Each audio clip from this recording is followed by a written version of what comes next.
Hallo zusammen, heute schauen wir uns mal eine Bunkeranlage an. Da ist heute Tag des Denkmals und man kann da also offiziell rein und den gucken wir uns jetzt mal gemeinsam an, zeigen wir euch mal. Da haben wir schon so ein Türmchen da oben, so eins. Das gehört auch zur Bunkeranlage. Ja, und dann wünsche ich euch mal viel Spaß mit dem Video. Der Sascha ist dann heute auch dabei, wir sind mit der Ape hergefahren. Servus. Wir gucken uns das Ganze jetzt einfach mal an, sobald wir da reinkommen. Wir haben noch eine kurze Wartezeit und dann zeigen wir euch das.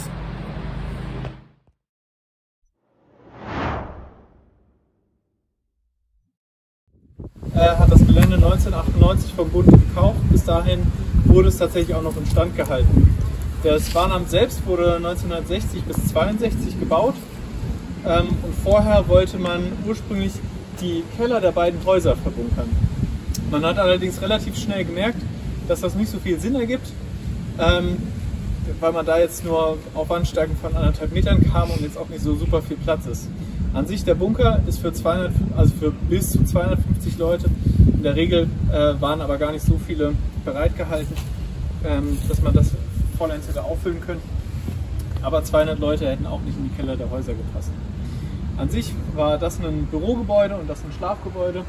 Heutzutage sind das jetzt beide Schlafgebäude. Es sind 2 Selbstversorgerhäuser mit zusammen 100 Betten, die man buchen kann als externe Gruppe. Und genau, von den Pfadfindern halt damals gekauft. Wir haben ein Gebäude bzw. Gelände gebraucht für unsere Sitzungen. Wir haben einmal im Jahr Landesversammlung, ansonsten noch diverse Regionsversammlungen, unsere Gruppenleiterschulungen. Das restliche Jahr ist es von externen Gruppen ausgebucht hier. Genau. Zu dem Gelände gehört nicht nur das, was man hier alles sieht, sondern auch noch 3 Brunnen, von denen uns einer immer noch mit Wasser versorgt. Der macht die Wasserversorgung für die beiden Häuser. Das lief auch früher unten durch die Bunker, das sehen wir nachher. Und noch eine Kläranlage. Das heißt, wir sind hier völlig autark. Vor allem jetzt, seitdem wir die große Photovoltaik da auf dem Dach haben, noch mal mehr als vorher. Genau. Dann sieht man hier relativ unverkennbar den Turm. Kurze Anekdote dazu. Man hat damals beim Bau des Bunkers vergessen, die Erdkrümmung mit einzuberechnen. Und diese großen Schüsseln da sind für Richtfunk. Wenn man jetzt aber tatsächlich keine Sichtverbindung hat, weil da die Erdkrümmung im Weg ist, ist das relativ blöd. Deswegen hat man hier einen Berg weiter nochmal so einen Turm gebaut, um die Richtfunkverbindung aufrechtzuerhalten. Heutzutage ist es verpachtet an die Telefonica. Die haben den Turm jetzt vor ein paar Jahren auch nochmal saniert. Das war schon überfällig. Aber genau, also der ist verpachtet, den nutzen wir persönlich nicht. Der ist aber nach wie vor ein Gebrauch, der verbindet die Knoten in Marburg und Frankfurt zum Beispiel über Richtfunk und diverse Mobilfunknetze.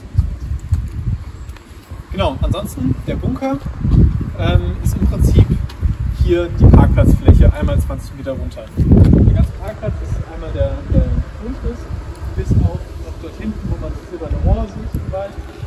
Da ist das Abluftgebäude und auf der anderen Seite ist auch noch so ein kleines Schrägdach dran gebaut. Das ist das Zuluftgebäude.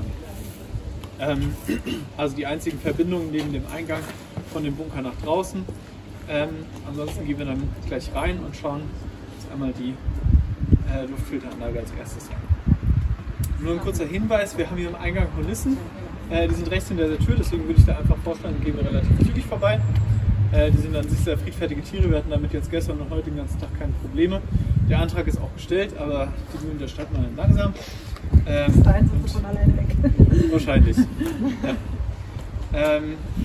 Genau, ansonsten Bilder gerne jederzeit. Ich weiß nicht, ob hier ansonsten jeder mit einverstanden ist, deswegen einfach schauen, dass man die anderen Personen nicht mit drauf nimmt. Ich bin Tom, fragen gerne jederzeit und damit ich vorschlagen, gehen wir einmal runter. Okay. Ich habe fast noch vergessen, wo ist der Wach und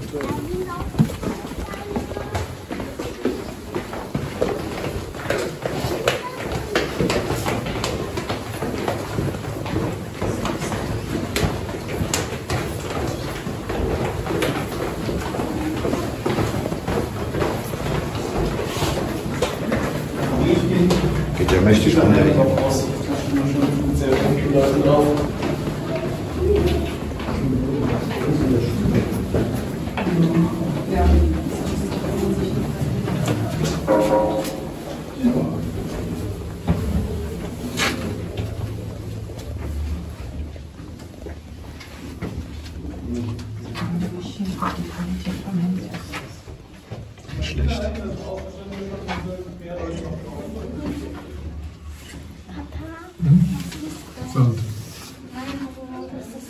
Filter, das erklärt er noch bestimmt falsch. Alexander, ist Johanna bei dir? Ja, Johanna ist bei dir. Ja, da sind keine rumprobieren, das ist einfach. Das kennst du ja, so ist am ersten. Sollen die weitergehen? Soll ich Genau, einmal bitte durchgehen. Ah, okay, das muss man wissen.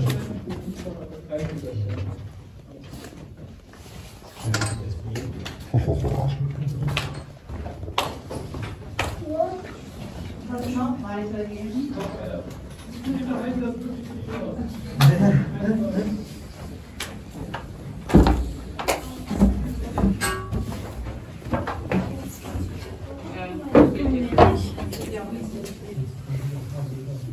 Genau, perfekt. Also hier befinden wir uns tatsächlich noch nicht im Bunker selbst, sondern noch in einem Teil des Zuluftbauwerkes. Hier hinter den Löchern, die in der Decke sind, ist dieses Schrägdach, was ich erwähnt habe. Das ist eine Verbindung nach draußen. Deswegen ist das hier noch nicht der Bunker selbst und die Tür noch vergleichsweise klein, durch die wir gegangen sind. Das haben auch schon ältere Leute gemacht. Die den Set einmal angefasst. Genau, das ist relativ offensichtlich die Sandfilteranlage. Im Normalfall wäre die Luft durch diese beiden Rohre in der Wand angesaugt worden und wenn die kleinen Pinökel, die da vorne noch rausschauen, ausgeschlagen haben, das sind Geigerzähler, sind Rückschlagklappen zugegangen in den Rohren und die Luft wurde über ein Vakuum hier durch die Sandfilter gesaugt. Von denen gibt es auf jeder Etage einmal so eine Reihe hier, wenn man runterschaut, sind es insgesamt 4 Etagen mit dieser hier, da geht es dann 12,5 Meter runter. Und der Sand in den Kästen, jeweils für sich, wird auch nochmal feiner nach unten. Diese Sandfilter sind dafür da, dass man einerseits die wahnsinnige Temperatur, die bei einem Atomschlag entsteht, einmal aus der Luft bekommt und nicht die ganze heiße Luft und die Rauchgase in den Bunker reinlässt, sondern die Temperatur einmal rauszieht und die atomare Strahlung. Da eignet sich Sand besonders gut für, da der eine sehr, sehr hohe Oberfläche hat. Genau. Und im Normalbetrieb bekommt man da auch sehr, sehr viel Luft durch. Soweit so unspektakulär. Ich würde vorschlagen, wir gehen die ersten Schritte mal in den Bunker rein.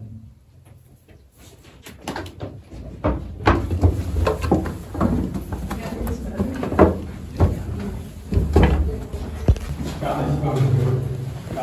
Das sind Zivilschutzeinrichtungen, also ich da gleich kommen, das Rote Kreuz anzugreifen, entsprechend Kriegsvergehen. Die Werbungsfall gehalten hätte, aber man hätte das nicht angreifen dürfen. Es war kein Zivilschutzbunker oder eine militärische Einrichtung. Hier stehen wir jetzt in der Schleuse.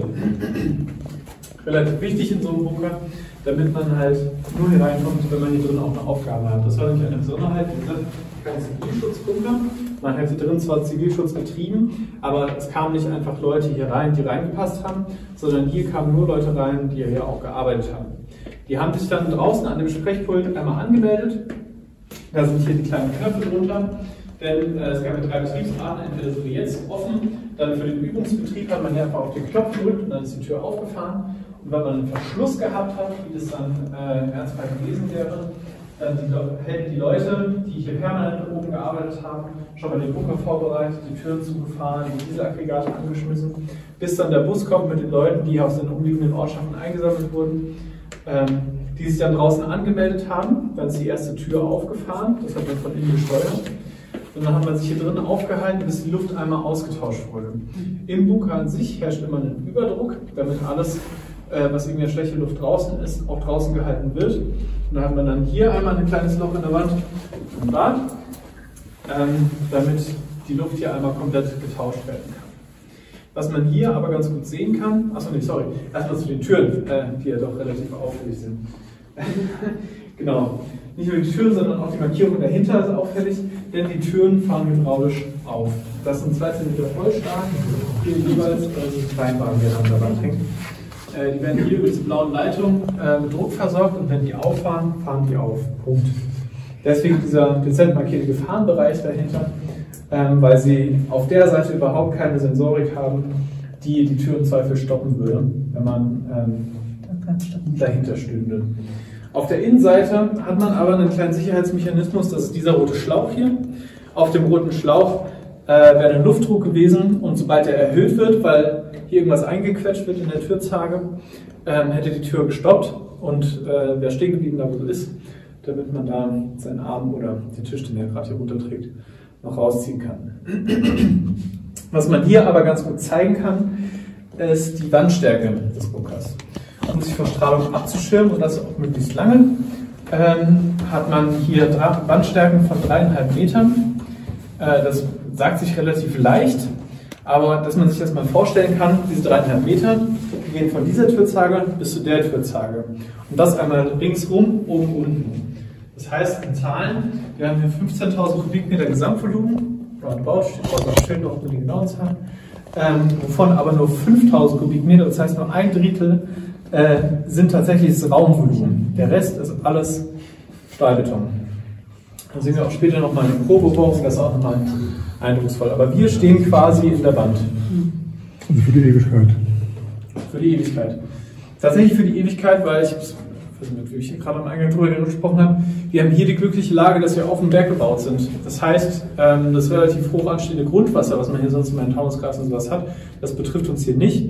Deswegen ist der Bunker größtenteils trocken. Wir hatten 2 Wasserschäden, einmal wegen einem Wasserrohrbruch und einmal, weil ein Lüfter lief und warme, feuchte Sommerluft hier reingezogen hat und es komplett den Bunker vollgesaugt hat damit, sodass auf jeder Leitung Kondenswasser war. Und ich meine wirklich jede Leitung. Jedes Kabel, jeder Schacht, und wir sehen gleich, davon gibt es eine Menge, war voll mit Kondenswasser und so war der komplette Boden auf -1 geschimmelt und manche Wände. Das haben wir in ehrenamtlicher Arbeit, so wie viel ist hier oben in ehrenamtlicher Arbeit passiert, und das an 3 Wochenenden mit jeweils 10 bis 15 Leuten hier alles wieder instand gesetzt. Deswegen haben wir nicht an jeder Wand das wunderschöne Nikotingelb, was ihr jetzt gleich da drin erwartet, sondern auch manche weiße Wand, die dann so Anti-Schimmelfarbe ist. An sich geht es uns hier aber gut. Teilweise Bunkeranlagen, die gebaut wurden, da steht man bis zum Knie im Wasser. Da kann man also gar nicht mehr nutzen. Dann einmal hier voll.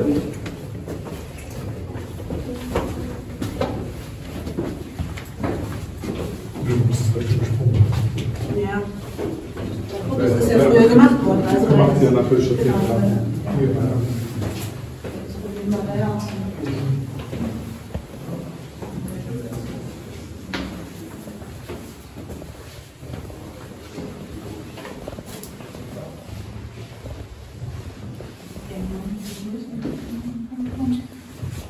So, hier befinden wir uns jetzt tatsächlich im Bunker selbst. Also wir kamen jetzt durch die Schleuse rein, das wäre im Übungsbetrieb auch so zulässig, wie wir den Weg gegangen sind. Ansonsten kann man gleich den Flur runtergehen, rechts einmal reinschauen, da ist die Dekontaminationsdusche.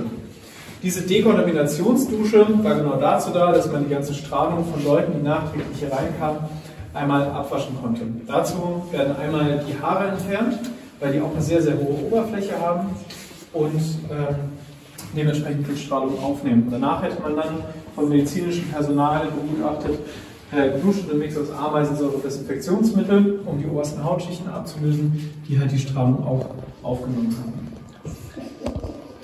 Genau. Dann wurde man schließlich freigegeben für den Bunker, hatte dann seinen stylischen Blaumann an und war dann endlich hier drin, so wie wir das jetzt sind. Nur nicht so gut angezogen, versteht sich. Hier können erstmal hier das Pult, das mich lehnt, Entschuldigung, ich hab's vergessen.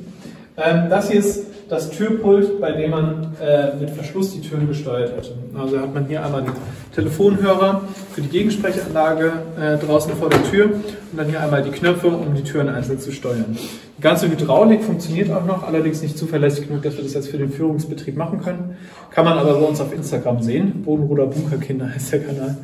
Da haben wir mal Bodenroder Bunkerkinder. Da haben wir mal ein Video von den Türen, wie sie fahren, aufgenommen. Also die fahren innerhalb von 10 Sekunden auf und zu, was schon relativ eindrucksvoll ist für so eine knappe Tonne, die an der Wand hängt. Wenn man dann hier drin ist, können dann 3 Besonderheiten auffallen, die man so wahrscheinlich hauptsächlich im Bunker sehen würde. Nämlich einmal, Sie schauen schon hin, der Deckenkran, relativ markant. Leider funktioniert nicht mehr, weil das Stahlseil irgendwann gerissen ist. Aber mit diesem Deckenkran konnte man alle Gerätschaften und so weiter, die hier im Bunker sind, über die Stockwerke hin versetzen. Denn alles, was hier im Bunker ist, kam nachträglich, nach dem Bau, über die Treppe rein. Das heißt, es wurde per Hand hier runtergetragen und erst hier beim Deckenkran konnte es über die Stockwerke hin versetzt werden. Die zweite Besonderheit ist, hier ist alles aufkurzverlegt. Bedeutet, man sieht jedes Kabel, jede Rohrleitung, die es schafft, das sind die grauen quadratischen Kästen hier überall in der Wand, die sind halt alle aufputzverlegt, um, falls irgendwas kaputt ist, den Fehler relativ schnell zu erkennen, damit man es dann auch schnell reparieren kann. Wenn man da jedes Mal die Wand aufreißen müsste, wäre es natürlich deutlich weniger Spaß. Und die dritte, letzte Besonderheit ist nur eine Kleinigkeit, und zwar dieses Kabel hier an der Uhr. Jede Uhr hier auf dem Gelände hat so ein Kabel und war verbunden mit der Mutteruhr, die hier unten im Bunker noch steht, damit alle Uhren hier auf dem Gelände exakt gleich gehen. Das ist natürlich, man kann sich das ausmalen, sehr entscheidend, gerade wenn man hier die Zivilbevölkerung koordinieren möchte und es dann darum geht, ob die Bombe jetzt 5 Minuten vor oder später einschlägt. Es ist doch relativ wichtig, dass hier alle von der gleichen Zeit sprechen. Das wird man später noch sehen, dass wirklich jede Uhr hier so ein Kabel halt hat. Wie wird dann die Mutteruhr gesteuert? Oder wo? Das sind so geeichte Uhren, die aber dann, soweit ich weiß, bundesweit genommen sind, aber da lehne ich mich jetzt auch ein bisschen aus dem Fenster ein. Genau. Wenn man jetzt nachträglich den Bunker hätte verlassen wollen, weil zum Beispiel die 3 Brunnen, die ich erwähnt habe, mal gewartet werden müssen oder was auch immer, hätte man so ausgesehen wie unser Gary hier drüben. Gary ist unser ABC-Schutzmännchen und steht in einem vergleichsweise modernen Anzug. Wie ich erwähnte, es wurde hier 1960 bis 1962 gebaut, das Warnamt. Diese Anzüge sind heute noch so in Benutzung und wir haben jetzt, weil im Gummi natürlich, wenn die Zeit schlecht wird, haben wir keine aktuellen mehr gefunden. Aber das sind so Einwegprodukte, denn die sollen einen Menschen, der dann in ein verseuchtes Gebiet geht, sei das jetzt durch atomare Strahlung oder halt durch biologisch-chemische Kampfstoffe, die noch in der Luft sind, den Menschen halt eben davor beschützen sollen. Deswegen auch diese Gasmaske, auch ein vergleichsweise modernes Exemplar, schon mit den dreieckigen Augen, mit denen man nochmal deutlich mehr gesehen hat, als mit diesen runden, die man vielleicht noch aus Filmen oder sowas kennt. Besonderheit hier, dieses ganze Zeug ist doppelt und dreifach alles überlappt, dass man da wirklich keinen Kontakt zur Außenwelt hat. Genauso die Arme sind hier sehr, sehr fest, damit man die Handschuhe mit Spannung da drüber machen kann und tatsächlich nichts von der äußeren Luft an einen rankommt. Ein Gary hätte dann hier so ein Feldbuch dabei gehabt.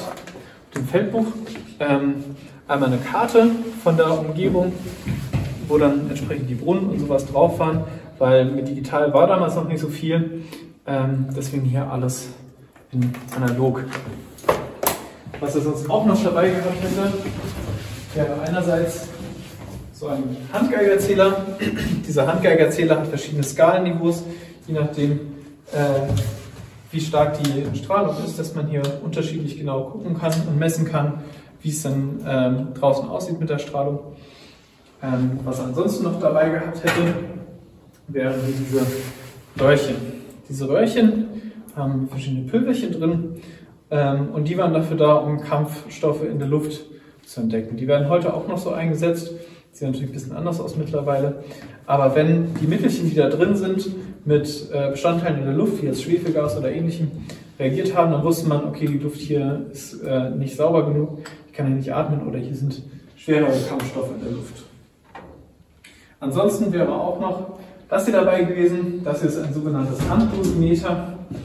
Das sieht erstmal aus wie ein Stift, man kann aber durchschauen, ich gebe das jetzt nicht rum, das hat sich jetzt bisher sonst sehr gezogen. In diesem Stift, wenn man da durchschaut, ist eine kleine Skala drin. Auf der Skala wandert ein Balken hoch, je nachdem wie lange man schon draußen war und wie viel Strahlung man abbekommen hat. Das Maximum der Skala ist erreicht, wenn die maximale Strahlungsmenge, die man als Mensch noch sicher draußen vertragen kann, erreicht ist. Und dementsprechend hat man hier geschaut, wie schnell man wieder in den Bunker zurück muss.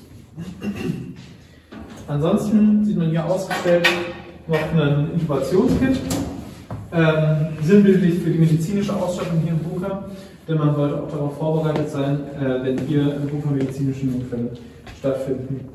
Hier dann noch so das Ultraschallrad unten drunter. Man muss aber sagen, die Medizin, die hier im Bunker war, die war hauptsächlich mit Sedierungsmitteln ausgestattet, um halt jedenfalls Leute vor einem Bunkerkoller zu bewahren. Man kann sich ja ausmalen, genau, dass die andere Gruppe nicht wundert. Hier gibt es nun manchmal Stimmen. Dass man Leute vom Bunkerkoller bewahrt, weil natürlich jede Person ein Risiko birgt, die eine Panikattacke bekommt. Ansonsten gerne den Flur einmal runtergehen links. Man kann hier rechts einmal in die Dekontaminationsdusche schauen und ansonsten treffen wir uns jetzt in der ABC-Gruppe wieder. Wie viele Stockwerke hat der Bunker? 4. Jana? Weißt du, was ein Geigerzähler ist? Ein Geigerzähler ist im Prinzip ein Messinstrument, wie auch ein Thermometer oder sowas. Und du weißt ja, dass es Atomkraftwerke und Atombomben gibt und sowas. Und da hatte man eine Zeit lang Angst, dass das Kleine eine Atombombe abwerfen und dann ist Strahlung in der Luft, die gar nicht so schädlich ist für Menschen und Tiere und auch alle. Und ein Geigerzähler, so wie ein Thermometer, die Temperatur misst, ist ein Geigerzähler diese Strahlung. Okay, danke. Aber wie gesagt, das ist zum Glück wieder so.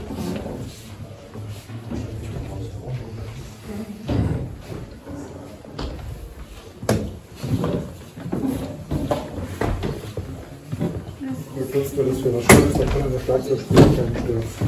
Das war unten mal das früher, ich kann den Film sehen, das war das die Zentraltechnische.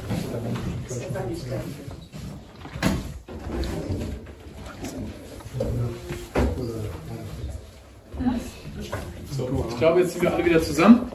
Hier befinden wir uns jetzt in der ABC-Gruppe. Das steht an der Tür und bedeutet leider nicht, dass wir hier unten auch eine Schule haben, wie ich mal in der Firma gefragt wurde, nicht relativ fußläufig. Die ABC-Gruppe, da steht das ABC für Atomar-Biologisch-Chemisch. Hier oben hätte der Leitungsstab vom Bunker gesessen und eine Entscheidung getroffen. Die Entscheidungen fallen auf Basis der ganzen Daten, die im Bunker reinkommen. Die wurden unten im großen Saal, deswegen das Guckfenster, wurden sie zusammengetragen auf einer Karte, die an der Wand hängt, und dann hier oben ausgewertet, um dann Maßnahmen einzuleiten. Maßnahmen können schließen, einmal die Rundfunkempfänger zu übernehmen. Man hatte hier ein Radiostudio drin und hat den HR übernehmen können, dass man die Zivilbevölkerung warnen kann. Dann die Warnstellen, das waren quasi kleine Lautsprecher in den Bürgerbüros der Städte, wo man die Kommunen noch hätte informieren können. Und man hat von hier auch die Sirenennetze in ganz Hessen steuern können. Da kommen wir auch schon zur Kernaufgabe des Warnamts. Denn wie gesagt, man kam hier nur rein, wenn man gearbeitet hat. Und das Warnamt war dafür da, die Zivilbevölkerung zu warnen und zu evakuieren, wo es noch geht. Hier kamen alle Infos zusammen von der Luftverteidigung, von Messsonden, also hier gleich nochmal ein Bild, oder von Feldbeobachtung von Mitarbeitern draußen. Das kam hier alles zusammen und wurde dann so umverarbeitet, dass man schauen kann, wie man die Leute am besten evakuieren kann in den betroffenen Bereichen. Hier gibt es nochmal einen weiteren Rückzugsraum, da gehen wir aber nicht rein, denn wie es sich hier mit allen Türen verhält, die zu sind, dahinter sind einfach nur Lagerräume. Wir benutzen das im Prinzip als großen Keller hier unten, weil wir es anders nicht nutzen dürfen, aus Brandschutzgründen, halt sonst nur zu Führungszwecken, aber wirklich Aufenthalt hier unten geht halt nicht. Deswegen nicht wundern, wenn wir an zig Räumen vorbeilaufen, da verpassen wir wirklich nichts. Also manchmal sind hinter den Türen Toiletten, aber das ist dann auch schon das Spannendste. Ansonsten, wie gesagt, haben wir von den Pfadfindern hier sehr viel Material gelagert, sei es jetzt Küchenmaterial oder sowas. Hier sieht man noch ein kleines Bild von der Übung, wie das dann hier ausgesehen hat. Im Ernstfall wären die Leute bestimmt ein bisschen angespannter gewesen. Und die Übungen, die hier waren, die liefen auch nie sonderlich lang. Also das war dann mal ein verlängertes Wochenende und das war dann schon lang. Gegessen hat man trotzdem oben im großen Haus, weil es auch die Küche gab. Wir sehen gleich die Küche hier unten und dann wissen wir auch, wieso das oben passiert ist. Wir müssen einmal mit folgen, es geht ein Stockwerk weiter runter. Die anderen Warenämter, es waren ja glaube ich irgendwie 20 oder so. 10. 10. Gibt es da noch eine Liste, wo die waren? Oder auswendig? Den Zettel habe ich jetzt übersprungen, der liegt da vorne auf dem Tisch unter dem Bild. Das ist eine Karte aller 10 Warenämter und dem Ausweis der Bundesregierung in Bad Neuenahr. Also 10 Warenämter in der Bundesregierung. Genau. Alle westlichen Bundesländer hatten ein Warenamt. Die sind exakt baugleich mit diesem Bunker hier.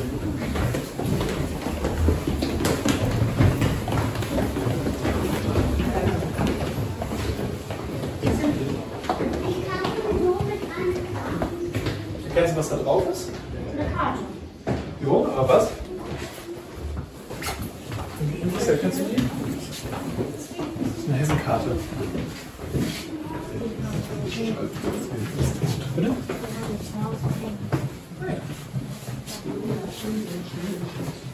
Bis wann war der jetzt hier in Betrieb?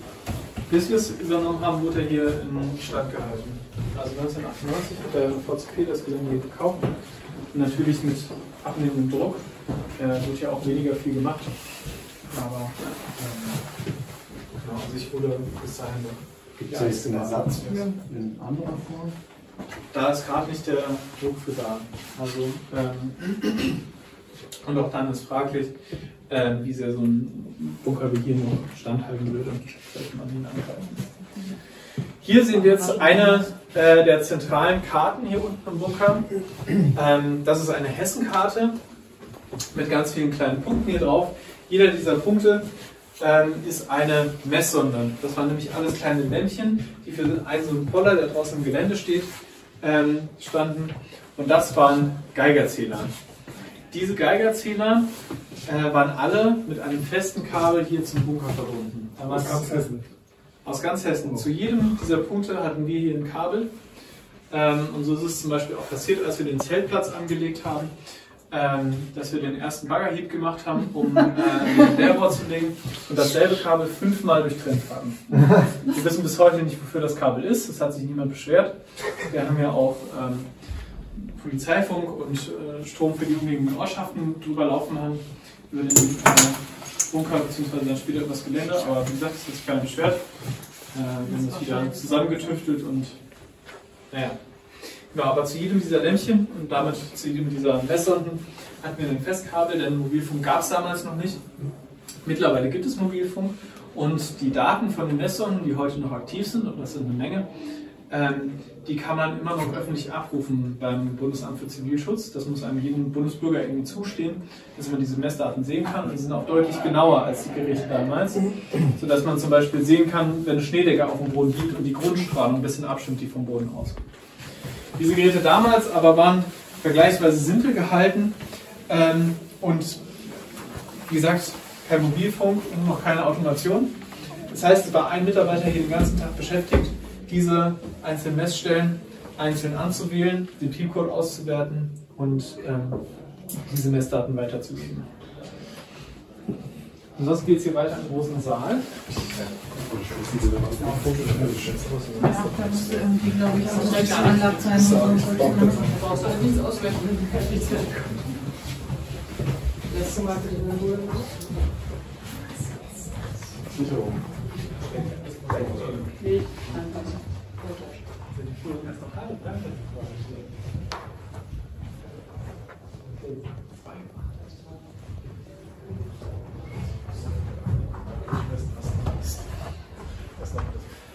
Hier befinden wir uns jetzt im großen Saal und kommen nochmal zu einem Stück Verbandsgeschichte.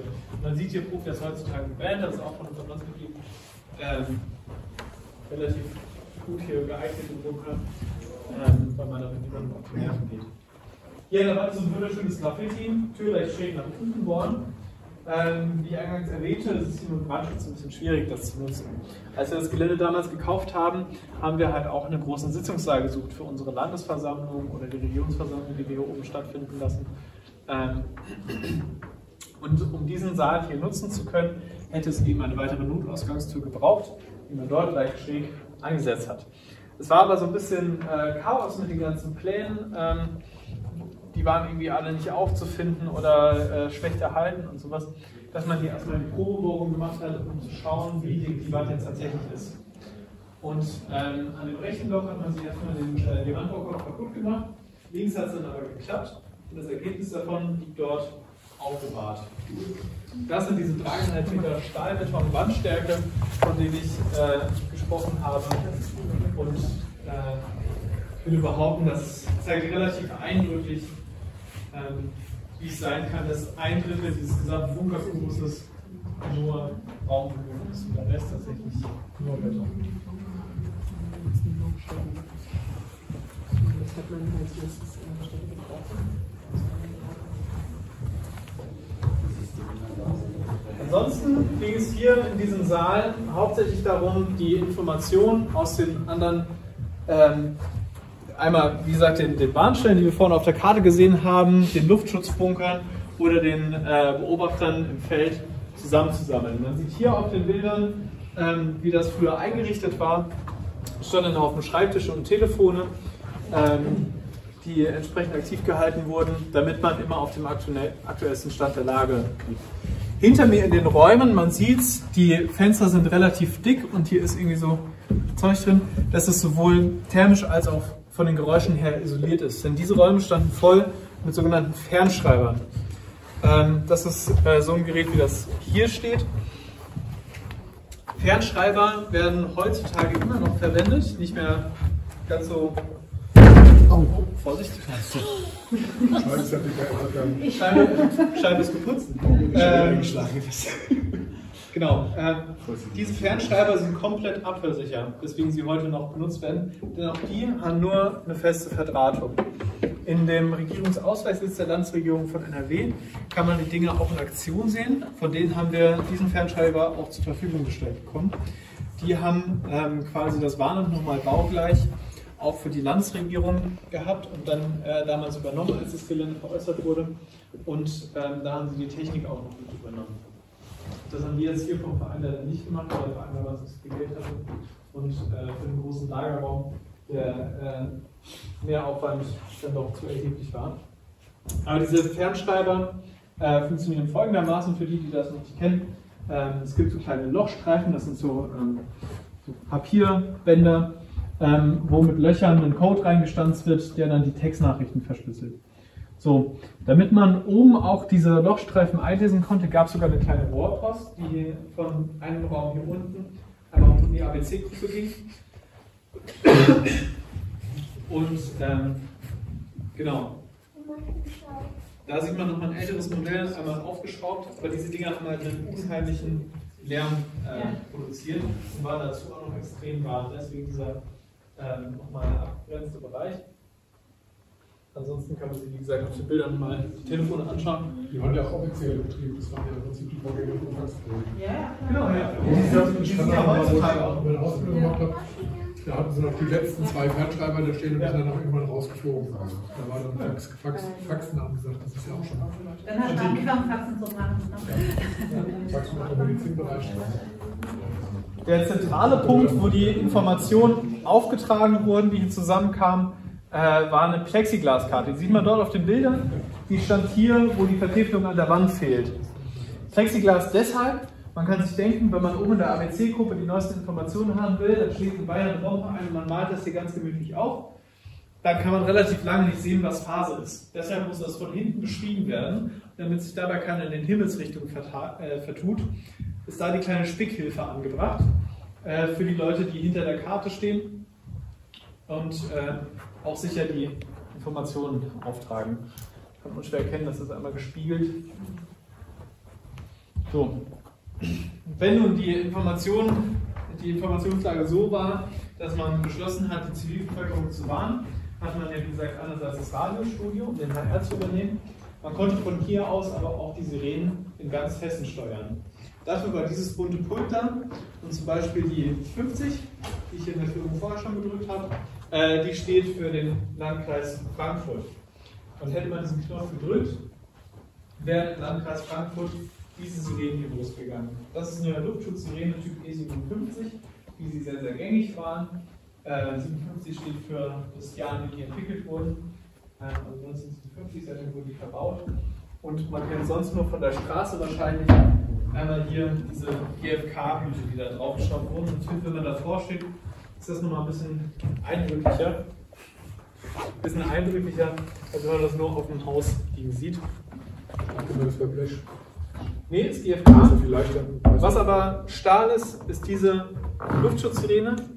Muss aber aufpassen, nicht reinfassen, sonst drehe ich gleich. Die waren gänzlich simpel gebaut. Heutzutage wurden die ja alle ausgetauscht mit digitalen Sirenen. Die hier haben aber unten einen großen Elektromotor drin, der mit Starkstrom funktioniert. Einen Stator und einmal den Rotor hier. Achtung.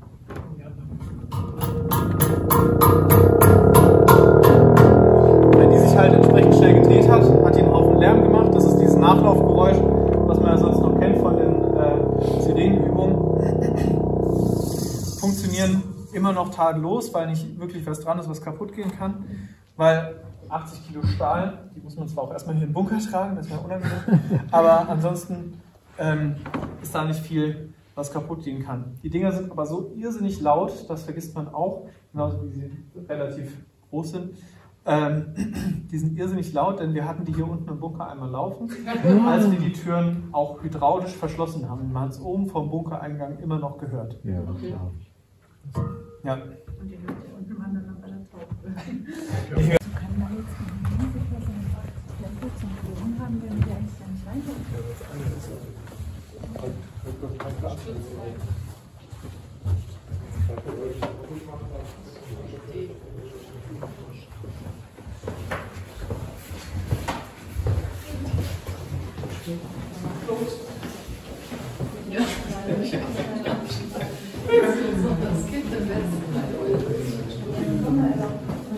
Nee, das ist ein Verwandtengebiet.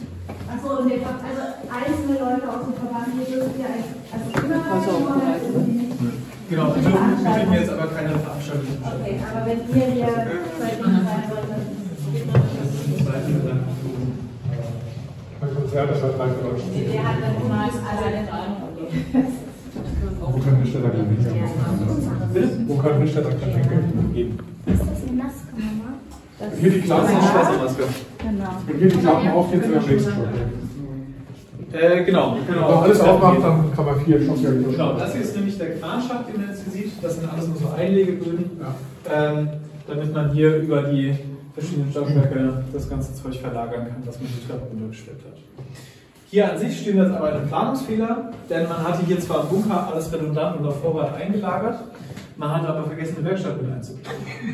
Also hat man kurzerhand diese Werkbank hier in den Flur gestellt, an die Wand hier ums Eck, vorsichtig in die Flamme schauen, damit man hier halt diverse Schweißarbeiten oder andere wirkliche Tätigkeiten machen kann. Hier nebenan, der Raum, wo Licht an ist, da haben Sie bestimmt auch mal kurz reingeschaut, der sieht noch so ein bisschen moderner aus. Das liegt daran, dass ja der eine Brunnen, der uns noch mit Wasser versorgt, der hat zuerst den Bunker mit Wasser versorgt. Das ist ganz klar die Priorität gewesen damals.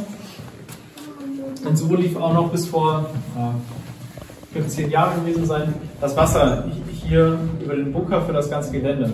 Es kam also erst vom Brunnen in den Bunker und wurde von dort aus in die Häuser verteilt. Da wir aber auch Auflagen zu erfüllen haben, wenn wir hier Leute beherbergen, gibt es hier diese Wasseraufbereitung, von der es jetzt, also die halt entsprechend aktuell gehalten wurde. Jetzt mittlerweile läuft das Wasser über das große Haus, da ist jetzt also auch nochmal eine Wasseraufbereitung. Aber deswegen sieht das hier unten alles noch aktueller aus als im Rest vom Bunker. Ganz besonders bitten, nichts anzufassen, keine Hebel zu verstellen und sowas, weil da immer noch Strom drüber läuft. Nicht mehr ganz so viel wie früher, aber trotzdem sind da sehr, sehr viele verlockende Schalter. Genau. Ich gehe gleich direkt durch zu den Aggregaten. Man sieht aber rechts einmal ein Umspannwerk, was wir hier unten hatten. Denn wie gesagt, für die umliegenden Ortschaften lief auch der Strom rum. Und da liegt so ein großer brauner Zylinder auf dem Tisch. Das ist eine Sicherung, die man dafür verwendet hat. Nur, dass man da mal einen Maßstab bekommt. Im Vergleich zu den kleinen Plastikschaltern, die man daheim im Sicherungskasten hat, liegt dort die Sicherung auf dem Tisch. Und dann ziehen wir uns bei dieser Aggregat.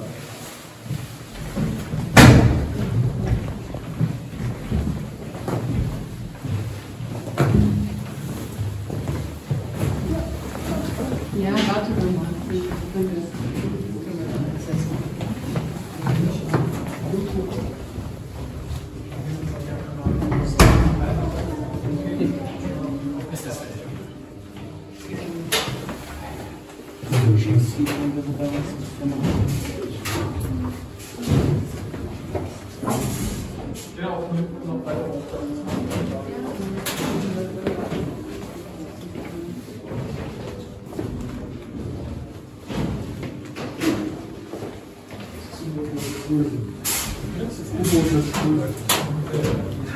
Das war auf U-Boote. Nee, das sind Schiffsdiesel. Ja, manchmal. Das hat aber davon auch mal einen Traktor mit ausgestattet.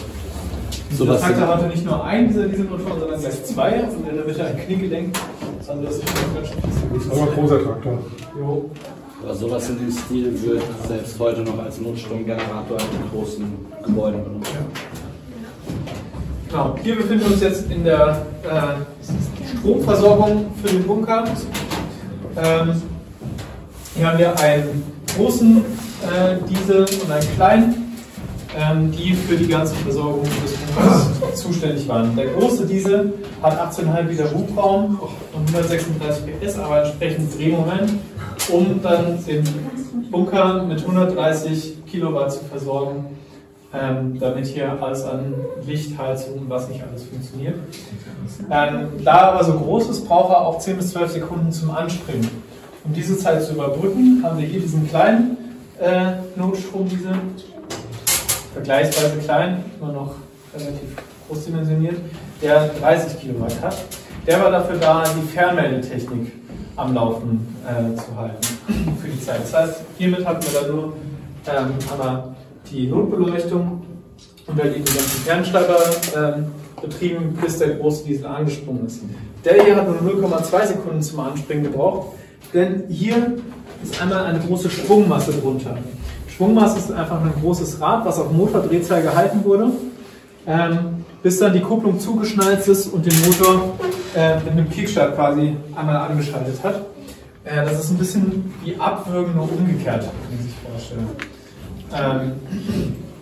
Diese Schwungmasse war tatsächlich auch durchgehend in Rotation, während das Gelände hier noch aktiv gehalten wurde. Da an den Schaltschränken sieht man zum Beispiel auch einen Betriebsstundenzähler in der Mitte von der Schwungmasse, der ist noch deutlich höher als die Betriebsstunden der beiden Motoren, weil es hier tatsächlich alles bereitgehalten wurde.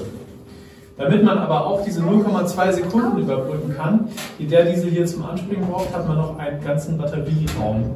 Das war also ein Raum voller Batterien, wie diese hier. Die hier sind jetzt nur zum Starten von einem großen Dieselmotor.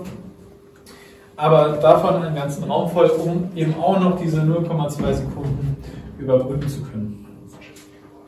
Ansonsten würde ich Sie jetzt einmal bitten, die Wendeltreppe runterzugehen und dann treffen wir uns gleich in der Klimaanlage wieder. Mit viel Arbeit. Der Bunker ist zum alleine.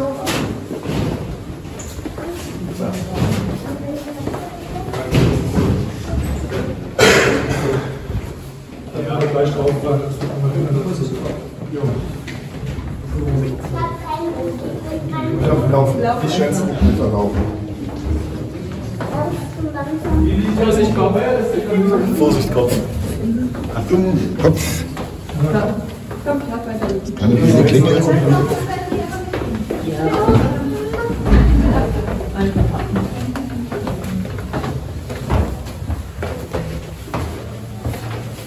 war heftig. Ja, ich verstehe.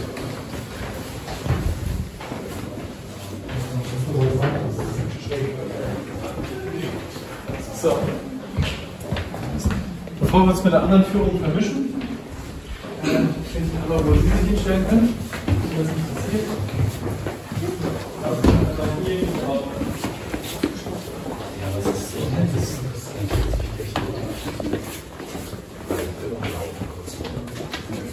Ja, im Winter, wenn die Luft halt trocken ist, weil wir sonst die Feuchtigkeit anziehen.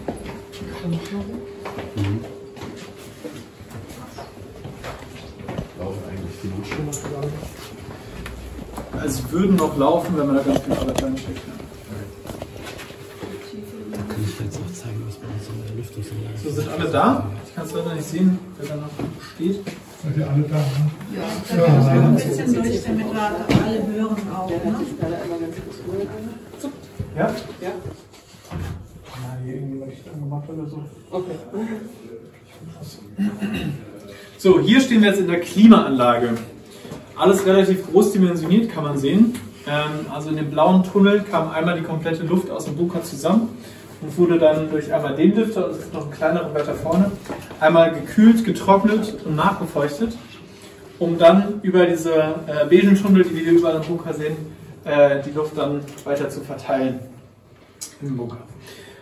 Um die Luft auch präzise verteilen zu können, da zum Beispiel so ein Schlafraum ein deutlich höheres Frischluftbedürfnis hat, als jetzt der Batterieraum zum Beispiel, hat man hier diesen großen Schaltschrank. Damit konnte man die Luftzufuhr für jeden einzelnen Raum steuern.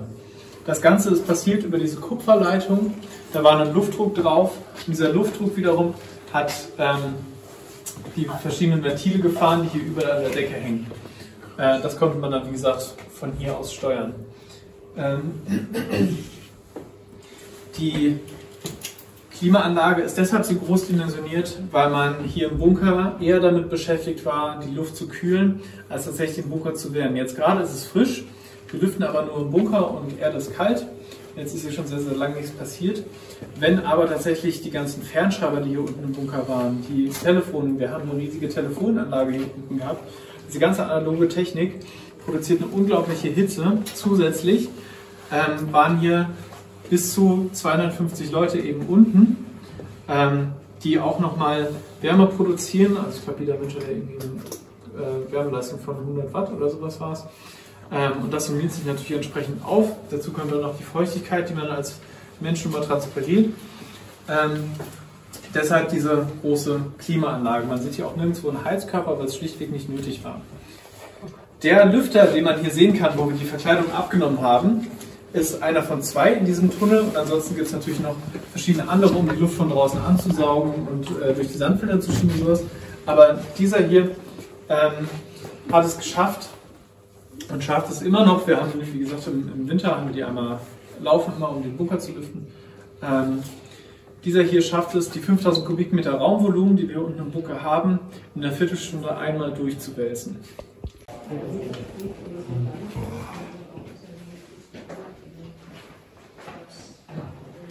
Gibt es noch jemanden da, der sich nicht hier auskennt? Das müssen wir dann auch erstmal alles noch drauf haben. Dietmar Hinsberger, der ehemalige technische Leiter von dem Gelände hier, der wohnt vorne im Einfamilienhaus. Okay, wie alt ist der mittlerweile? Der ist jetzt Ende 50, 61. So, das geht ja auch gut, okay. Ja. Also, er war nicht von Anfang an dabei, nicht seit Bau, aber der hat sehr, sehr lange gearbeitet. Das liegt daran, dass man, wie gesagt, eher mit Kühlen beschäftigt war. Man hat das Heißwasser eigentlich nur für die Waschbecken und für die Warmhaltebecken in der Küche gebraucht. Was man hier aber ganz gut zeigen kann, ist, dass so ein Atomschlag und dementsprechend ein Atombunker gewappnet sein musste für die große Druckwelle, die davon ausgeht. Ich hatte es, ich glaube, in der letzten Probe hatte ich das gesagt, der Bunker ist auf einem Sandbett gelagert, dass der gesamte Bunkerkubus schwingen kann. Genauso ist aber alles im Bunker, was hier so an Schaltschränken ist, einmal auf Gummipuffern gelagert und auch jede Leitung ist schwingend hier im Bunker verankert. Da tropft es immer, aber nicht so viel. Wir wissen tatsächlich nicht, wie die Pfütze entstanden ist. Das ist ein bisschen nervig. Das ist uns auch erst am Freitag aufgefallen, als wir hier alles fertig gemacht haben. Genau. Und tatsächlich auch jede Kloschüssel ist auf so einem Gummipuffer gelagert. Also nicht alles, was irgendwie am Boden oder an der Wand festgeschraubt ist, muss irgendwie...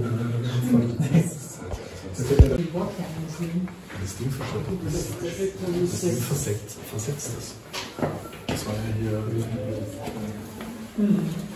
Kann man hier so eine Probe sehen? Ja, man will sich auch Den Stift muss ich die ganze Zeit haben. Das gerade jetzt auf Flugluft, zwischen hier oben dran.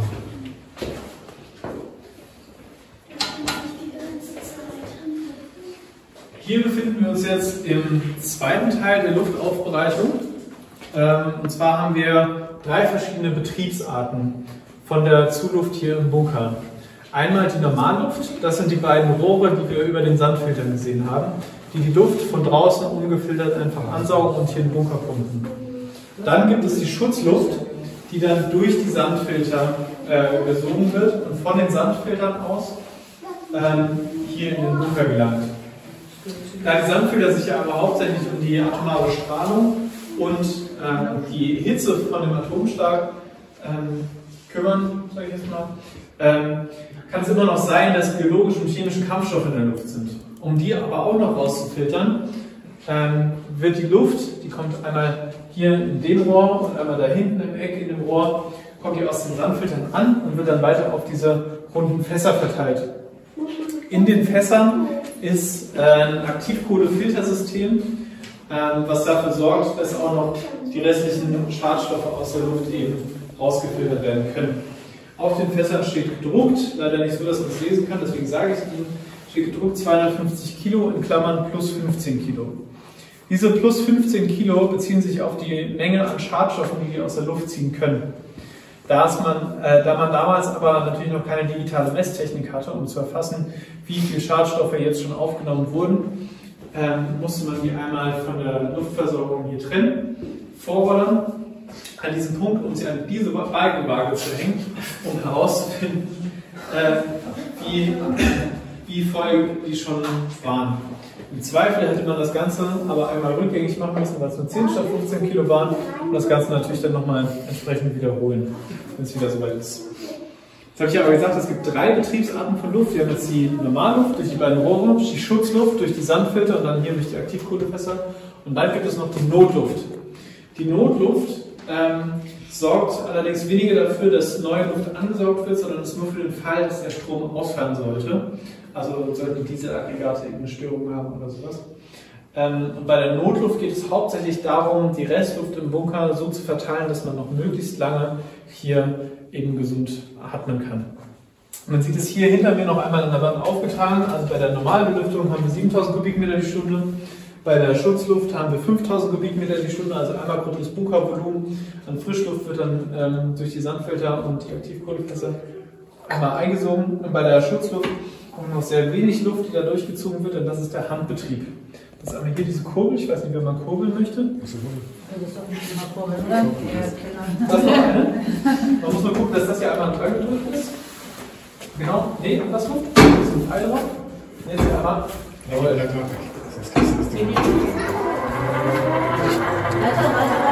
gucken, alles. Andersrum. Ich gucke jetzt alles. Also ein bisschen mehr rein.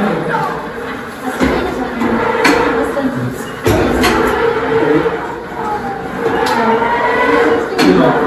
Da sieht man hier einen Schwimmer, der auf die roten Striche gehalten werden muss, damit die Luftversorgung nicht sichergestellt ist. Das Ganze ist in 3-4 Stunden Schichten passiert, von 3 Leuten gleichzeitig, und war schon relativ schwer, oder? Dann wird es ja noch ein bisschen wärmer, ne, wenn die Leute so geschwitzt Dann wird sie noch ein bisschen wärmer.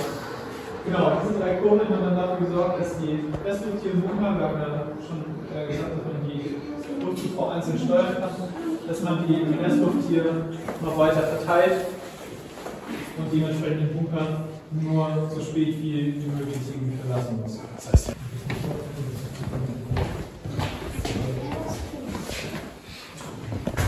jetzt einmal hier links.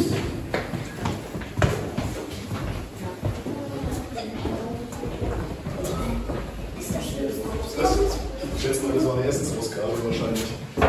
Und dann noch einmal links in die Küche rein.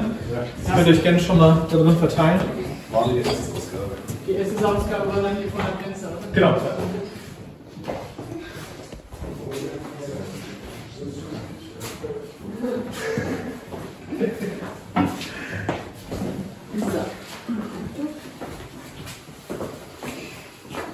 Was der so gebraucht hat.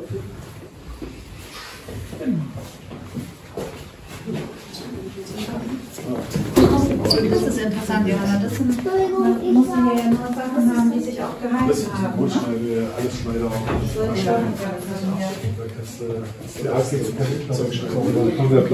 Also hart geht's. Da werden hier unten hauptsächlich EPAs. EPAs, Ein-Mann-Packungen, hier oben einmal als Karton und hier unten aufgebaut mit den Inhalten, sind Portionen für einen Tag für einen Feldsoldat, die vom Bund konzipiert wurden, um da eben die Versorgung festzustellen, sicherzustellen.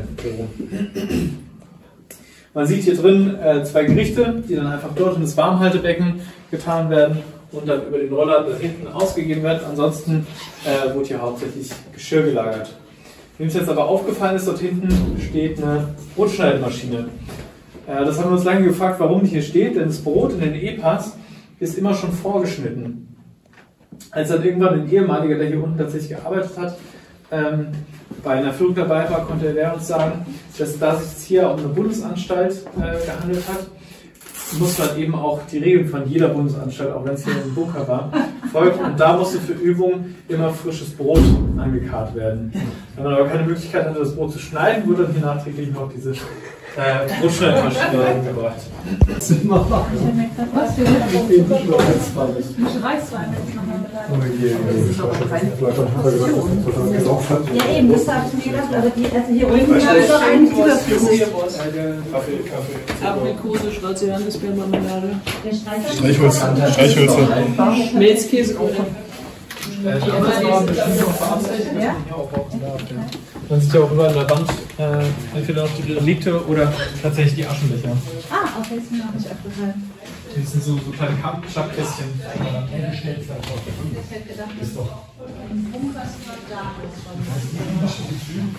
Die Kühlhäuser, Wahnsinn. Also damals gab es, wie gesagt, genau 3 Typen. Und ein anderer ehemaliger, der hier bei der Führung mal dabei war, hat uns versichert, dass sie aber alle gleich schmecken. Also, auch diese Gerichte, die da draufstehen, ist fraglich, wie sehr die rüberkommen. Gelagert wurden die hier hinten, das ist der Kühlraum hier in der Decke, hier Taschen, die da noch hängen, hinter das Kühlaggregat, dass die Pakete eingelagert wurden. Das wurde auch immer halbwegs gehalten, wobei die Dinger 25 Jahre haltbar sind. Aber dann gekühlt halt. Dann macht man länger. Dazu hat man hier diesen kleinen separaten Raum, wo man dann tatsächlich noch verderbliche Lebensmittel, wie jetzt irgendwie Dauerwurst oder Brot, dann einlagern konnte, dass man bei der Übung was hatte. Und das war auch beabsichtigt im ersten Mal, dann hier nochmal ein paar Lebensmittel mit den Leuten unterzubringen. Soweit unspektakulär. Dann würde ich einmal vorschlagen, die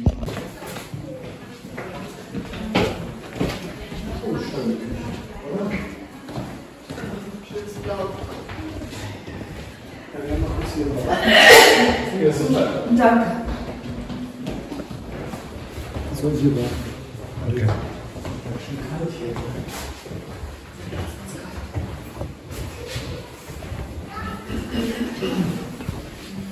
Bei der dritten Führung haben wir es schnell hervorgehoben, sonst der beiden Aufenthaltsräume hier unten im Bunker. Man kann nebenan die Waschräume sehen. Das ist einfach ein Raum voller Waschbecken, aber als Besonderheit gab es hier unten 2 Duschen. Die anderen Bahnämter, wie gesagt, baugleich. Da das ja aber das erste Bahnamt war, was gebaut wurde, waren so manche Sachen anders. Also zum Beispiel die Kupferleitungen, die Ventile für die Luftsteuern, die sind in den anderen Bahnämtern ein bisschen ordentlicher verlegt und die Wendeltreppe, die wir vorhin runtergegangen sind, die dreht in den anderen Bahnämtern anders herum.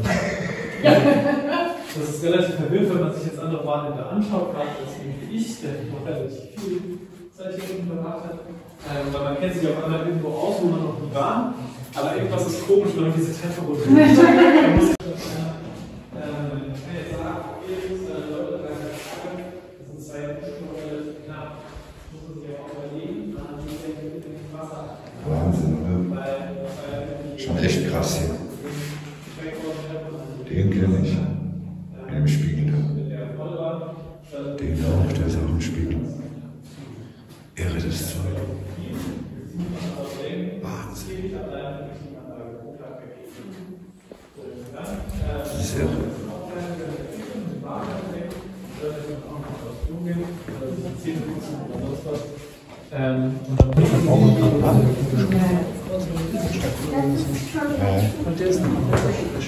Da will ich ja mal anrufen und fragen.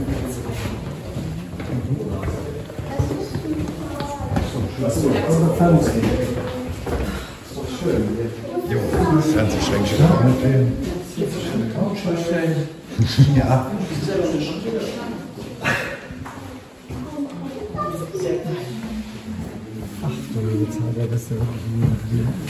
Ach du meine Fresse.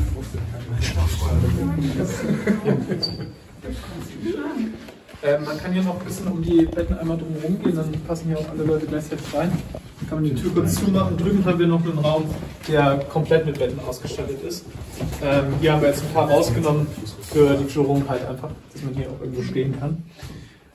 Das hier ist einer von 3 Schlafräumen hier unten. Es gab für den Leitungsstab nochmal eigene Schlafmöglichkeiten und für das medizinische Personal entsprechend auch. Die waren auf -1 in einem der dunklen Flure. genau, heutzutage, wie gesagt, alles Lagerraum, deswegen sind wir da nicht nochmal hingegangen. Hier unten kann man jetzt aber erahnen, okay, das sind jetzt irgendwie keine 200 Betten. Man ist jetzt nämlich hier früher in einen Dreischichtbetrieb gefahren. Das heißt, 8 Stunden Arbeit, 8 Stunden Freizeit und 8 Stunden Schlafen.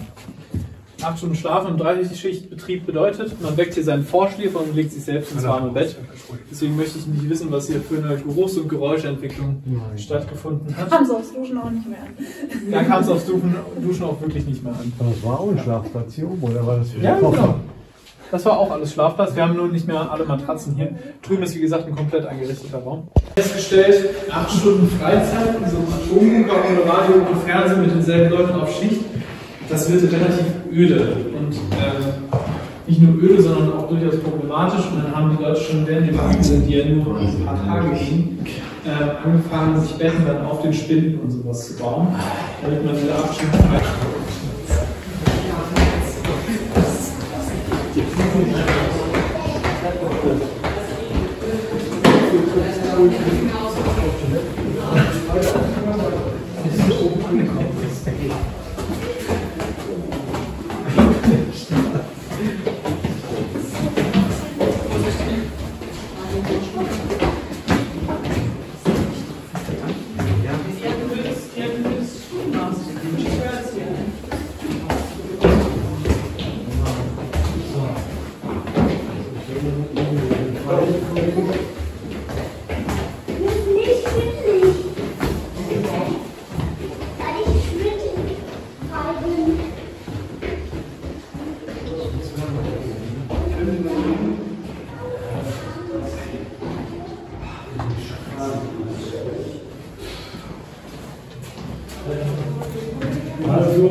Sehr irre.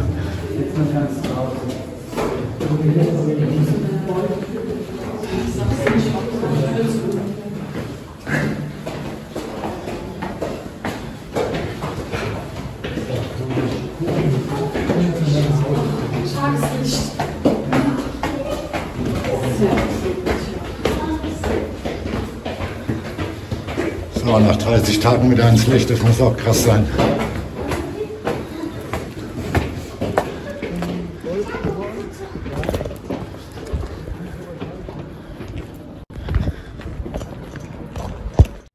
So, das war mein Video von dem Bunker. Ich hoffe, es war einigermaßen informativ. Und wenn es euch gefallen hat, lasst mal ein Like da, abonniert meinen Kanal. Gerne dürft ihr das Video auch teilen und wir sehen uns dann zum nächsten Video wieder. Macht's gut und tschüss. Bis zum nächsten Video.